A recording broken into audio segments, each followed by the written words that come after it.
Did you know that the reason why a lot of the shirts in your closet have button-down collars, it goes all the way back to about the same time that Jesus was walking around Jerusalem? Let me take you on this quick journey here. Shirts don't all have button-down collars. You look in your closet, you see some with button-down collars, you see some that don't. You might have a preference, you might not. They look a little more casual probably when they're a button-down collar, but the purpose was not to make them look casual or dressy.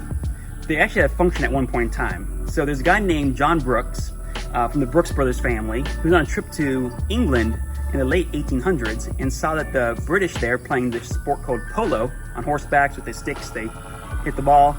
They were all wearing button-down collars.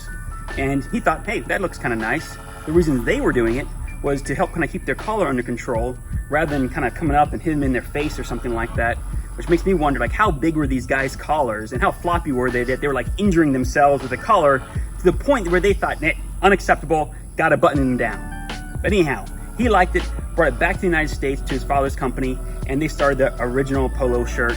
Other brands started copying, like Ralph Lauren polo. Lacoste was more of a tennis brand. They started doing, they really liked the idea of the button-down collar, and it became synonymous with kind of East Coast university culture. It goes back further than the British though. The British didn't come up with a sport polo. They copied it from when they were in India all those years, from the Manipur area of India, because they'd been playing the game polo for centuries. They had different types of polo. They actually had one that was kind of, well, field hockey, right? With the hockey stick and the ball there. By the way, polo comes from the word pulo or pulu for the word ball. So that's why they had this. They had wrestling polo. I'm not even sure what that must have looked like.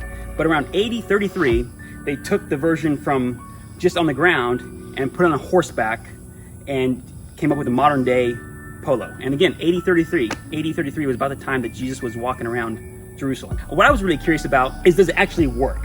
Did the British get something right there by buttoning down their collar, or is it just kind of some sort of weird thing they started doing? So I figured I should try to, test it out. Now, I don't have any horses. I've never played polo, but my neighbor has horses, but I don't want to get shot. So I have another scheme to try to figure out if it works.